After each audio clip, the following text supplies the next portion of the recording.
আপনি কি কখনো সোশ্যাল মিডিয়ায় দেখেছেন কেউ কেউ stock market, share market crash নিয়ে কথা বলছে, আর আপনি ভাবছেন আরে এরা কি নিয়ে কথা বলছে? আমি মলয় কলে, স্বাগত আমার চ্যানেলে। আজ আমি আপনাকে শেয়ার বাজার সম্পর্কে সম্পূর্ণ শূন্য থেকে ব্যাখ্যা করব। কোনো কমপ্লেক্সিটি নেই, কোনো কনফিউজিং চার্ট নেই, শুধুমাত্র সিম্পল ভাষায় শেয়ার মার্কেট সম্পর্কে ব্যাখ্যা করব, যা যে কেউ বুঝতে পারবে। ব্যাস এই কয়েক মিনিট আপনি আমার সাথে জুড়ে থাকুন। তবে ভিডিওটি শুরু করার আগে চ্যানেলটি অবশ্যই সাবস্ক্রাইব করুন। চলুন শুরু করা যাক। প্রথমে প্রাইমারি বিষয় দিয়ে শুরু করি। কল্পনা করুন আপনি এবং আপনার বন্ধুরা একটি ব্যবসা শুরু করতে চান। ধরুন একটি ছোট দোকান বা রেস্টুরেন্ট যেখানে ভালো খাবার, ভালো পরিবেশ আছে। আপনি হিসাব করে দেখলেন যে রেন্ট, র মেটেরিয়াল, খাবার তৈরি যন্ত্রপাতি ইত্যাদি নিয়ে ব্যবসা শুরু করতে 10 লাখ টাকা লাগবে। কিন্তু সমস্যা হলো আপনার কাছে মাত্র 5 লাখ টাকা আছে। আপনার বন্ধুরা আরও 3 লাখ টাকা দিতে পারে। তাহলে আপনার টোটাল ক্যাপিটাল দাঁড়ালো 8 লাখ টাকা, যা মোট ক্যাপিটাল থেকে এখনও 2 লাখ টাকা কম। ব্যাংক থেকে লোন নেওয়ার কথা ভাবলেন, যা নতুন ব্যবসার জন্য ঝুঁকিপূর্ণ। তাহলে কি করবেন? আপনি ভাবলেন কেননা আমাদের দোকানটিকে 100টি ছোট অংশে ভাগ করে কিছু অংশ অন্যদের কাছে বিক্রি করি, যারা আমাদের ব্যবসাতেই ইনভেস্ট করতে ইচ্ছুক। এই ছোট অংশগুলিকে বলা হয় শেয়ার। যারা এই শেয়ার কিনবে তারা আপনার দোকানের মালিক হবে। যদি বছরে দোকান থেকে 10 লাখ টাকা লাভ হয় এবং কেউ 100-র মধ্যে একটি শেয়ার কিনেছে, তাহলে তারা 10,000 টাকা লাভ পাবে। এটাই শেয়ার বাজারের মূল ধারণা। একটি শেয়ার একটি কোম্পানির ছোট মালিকানার অংশ। যখন এই শেয়ার স্টক এক্সচেঞ্জে কেনাবেচা হয় তখন তাকে স্টক বলা হয়। ভারতে আমাদের দুটি বড় স্টক এক্সচেঞ্জ আছে। ন্যাশনাল স্টক এক্সচেঞ্জ, এটি ভারতের সবথেকে বড় স্টক এক্সচেঞ্জ, যা 1992 সালে তৈরি হয়েছিল।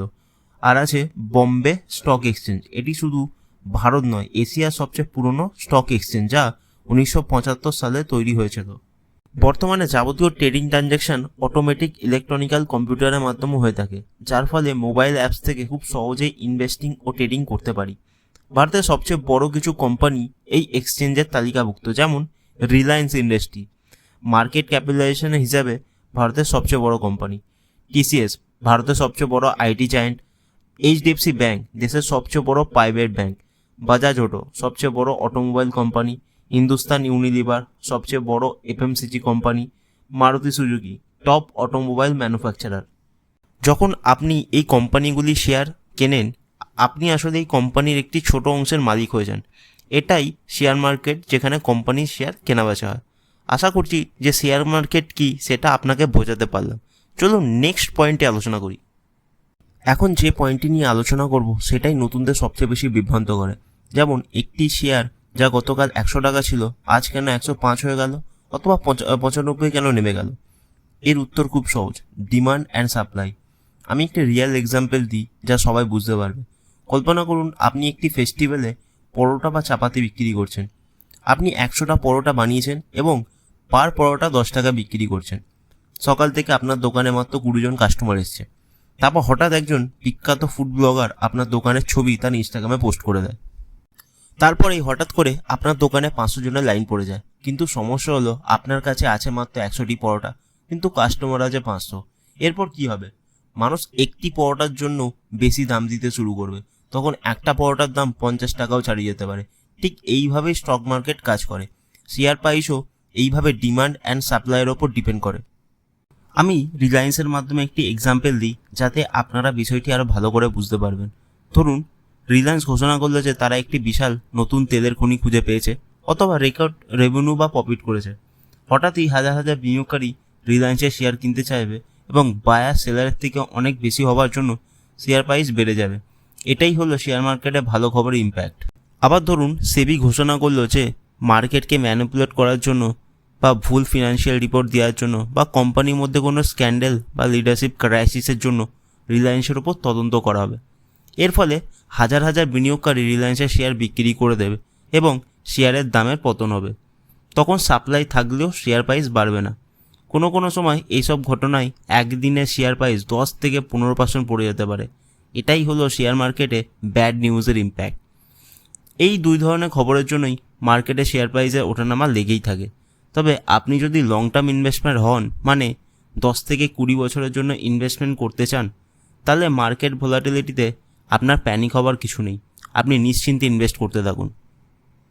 ঠিক আছে, এখন আপনি জানেন যে শেয়ার কি এবং কিভাবে শেয়ার প্রাইস ওঠানামা করে।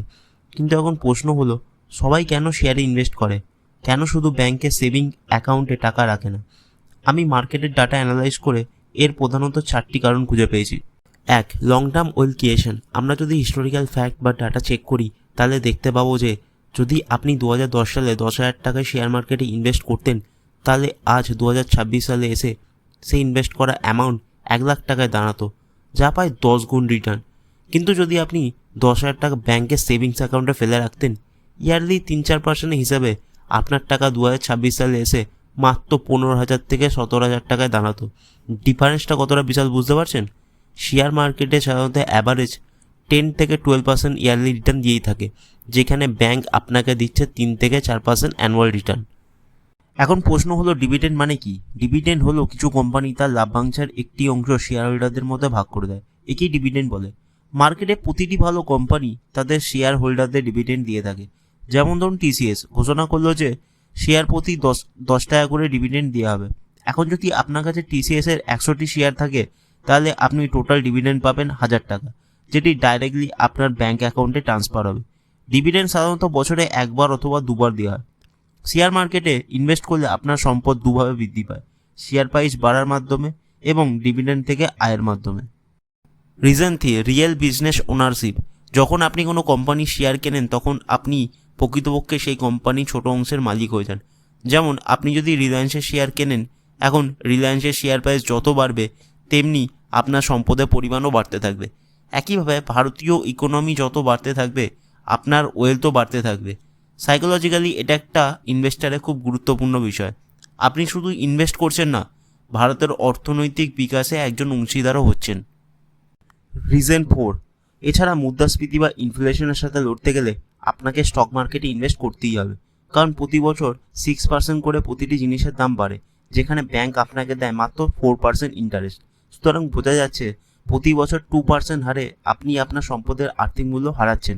ব্যাপারটা সহজ ভাষায় যদি বলি, 1 লাখ টাকায় আজকে যে পরিমাণ জিনিসপত্র আপনি কিনতে পারবেন, 5 বছর পর ওই 1 লাখ টাকায় সে পরিমাণ জিনিসপত্র আপনি কিনতে পারবেন না।